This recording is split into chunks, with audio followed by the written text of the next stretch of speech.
Hola, ¿qué tal, compañeros? En este video vamos a ver lo que de la materia de modelados de procesos de negocio es el video de la primera parte, en este caso sería del segundo parcial. Y bueno, como tal me presento, mi nombre es Daniel Cordero, para los que ya me conocen, pues saben quién soy, y para los que no, pues me presento nuevamente, Daniel Cordero, para servirles. Bueno, en este video vamos a exponer diferentes, dos temas en los cuales se llevan al segundo parcial. El primero de ellos es el diagrama de procesos. Vamos a tener bien claro cuál es este diagrama. Y bueno, de toda la información que se ha recabado se fue resumiendo poco a poco para que de esta manera tengamos el contexto más adecuado y lo más concreto posible, ¿de acuerdo? Todo esto que está escrito fue ya estructurado, fue modelado, de hecho ya fue modelado y fue estructurado por su servidor. Bueno, en concreto explicaremos que la diferencia de un diagrama de procesos de un instrumento gráfico diferente al diagrama de proyectos. O sea, el diagrama de procesos y el diagrama de proyectos son muy diferentes. Vamos a ver la diferencia y cada una de ellas, que es lo que simboliza. Bueno, por ello, de antes de empezar, conviene conocer las diferencias entre el proyecto y el proceso y en su contexto de la carga del trabajo. Son diferentes dos tipos para poder generar y estructurar los diferentes tipos de diagramas de proceso. Vamos a ver lo que es el proceso. Cuando hablamos de un proceso nos referimos al procedimiento rutinario para conseguir siempre el mismo resultado. Las dependencias entre las tareas, hacemos la duración de las mismas, siempre son las mismas y pues sin embargo los procesos carecen de fechas específicas, que es el único detalle que tiene este tipo de proceso. Ya que se están realizando consecutivamente las dependencias entre las actividades y según el calendario. ¿Qué es el proyecto? Bueno, la diferencia de un proceso y un proyecto es que tiene un conjunto de actividades que se realiza con, más frecuente, ya que esto genera una fecha de inicio y una fecha de fin, siempre en base a un objetivo a conseguir. Pueden intervenir en el múltiple recursos con una red de dependencias entre las tareas complejas o simples. Es decir, que en este caso ya para generar este tipo de diagrama, en el caso proyecto, se tiene diferencia que aquí sí tenemos una fecha de inicio y una fecha de fin. Estipuladamente tenemos que respetar los tiempos para llevar a cabo en base al objetivo lo que queremos conseguir, ¿de acuerdo? Lo más importante de los proyectos es concebirlos como las situaciones únicas. Esto de los proyectos es concebirlos como situaciones únicas. Quiere decir que para cada proyecto utilizaremos determinados recursos y unas fechas específicas.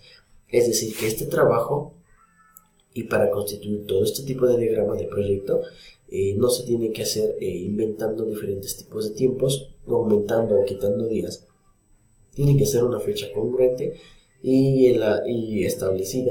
Sabemos que tiene un inicio y tiene un fin, pero esto con el fin de saber cuál es la estrategia y cuál es el objetivo a alcanzar en el tiempo posible que se ha estructurado para hacer este diagrama. ¿Qué lo podemos hacer con estos diagramas de proceso? Bueno, pues podemos hacer variedades de cosas. Una de ellas es la identificación de necesidades de agentes que participan en el proceso. Es decir, que aquí sabemos quién toma el rol de quién, qué persona toma el rol y qué persona va a hacer, en cuánto tiempo va a ser un tipo de actividad diferente. La comunicación eficaz, que entre todos los miembros del equipo tienen que estarse comunicando uno a otro para ver la diferencia de trabajo y para ver la carga en la que se encuentra, ¿no?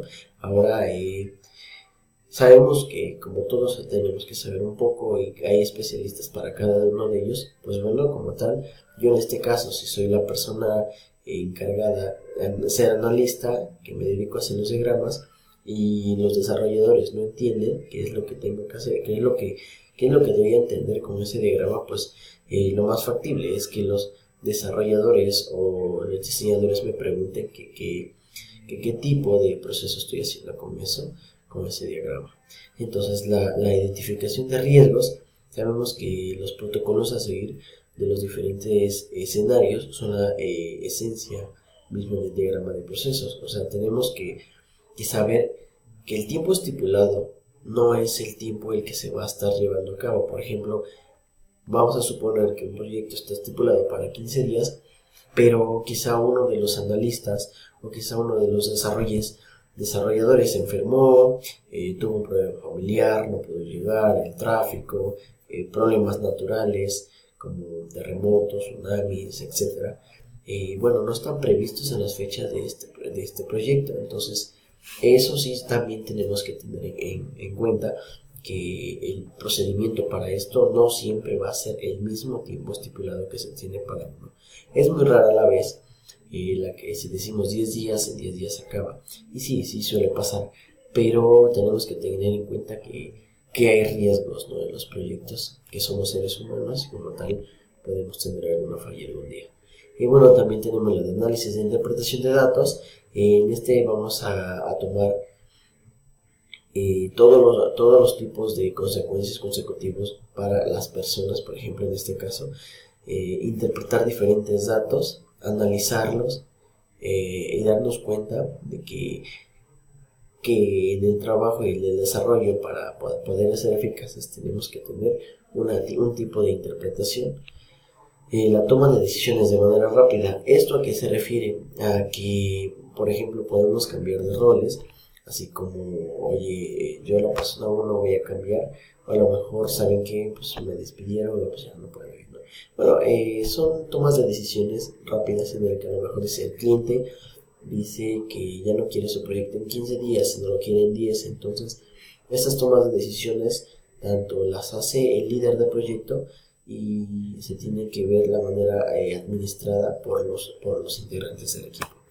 Las interacciones entre procesos, los procesos que se ejecutan de forma concurrente en un sistema se pueden clasificar como procesos independientes o cooperantes. Un proceso independiente es aquel que se ejecuta sin requerir la ayuda o cooperación de otros procesos. Un claro ejemplo de procesos independientes son los diferentes intérpretes de mandatos que se ejecutan de forma simultánea en un sistema, tanto que si los procesos independientes como cooperantes pueden producirse una serie de interpretaciones entre ellos. Bueno, esto sabemos que existen diferentes tipos de interpretaciones, interpretaciones y nosotros podemos interpretar, ¿no? Vamos a ver cuáles son los dos tipos de interpretaciones. Bueno, la primera interacción de interpretación sean las interacciones motivadas. Estas interacciones motivadas por lo que los procesos comparten o compiten por el acceso de recursos físicos o lógicos. Esta situación aparece en los distintos tipos de procesos anteriormente comentados. Por ejemplo, dos procesos totalmente independientes que pueden competir por el acceso de disco. En este caso, el sistema operativo deberá encargarse de que los procesos accedan ordenadamente sin que se cree ningún conflicto. Esta situación también aparece cuando varios procesos desean modificar el contenido del registro de una base de datos. Este sí lleva a un conflicto, ya que debemos de saber que, cuando lo mencionamos anteriormente, son tomas de decisiones en las cuales debemos de estar muy seguros de lo que tenemos que hacer y de la manera correcta saber tomar esas decisiones. La otra es la interacción motivada. Esta es porque los procesos se comunican y se tienen que estar sincronizando entre sí para alcanzar un objetivo común. Por ejemplo, un compilador se puede construir mediante dos procesos: el compilador propio dicho, que se encarga de generar el código ensamblador, y el proceso ensamblador, que obtiene el código del lenguaje máquina a partir del ensamblador. En este ejemplo podemos apreciar la necesidad de comunicar y sincronizar a los procesos. Este como tal es un ejemplo del diagrama de negocios de UML. Bueno, vamos a ver este tema, que son diagramas UML, en la cual es bastante sencillo y bastante rápido. No vamos a verlo, vamos a dejarlo más concreto que se pueda. Bueno, ¿qué es UML? Pues como la sigla nos dice, Unified Modeled Language, o lenguaje unificado modelado. Se trata de un estándar que se ha adaptado a nivel internacional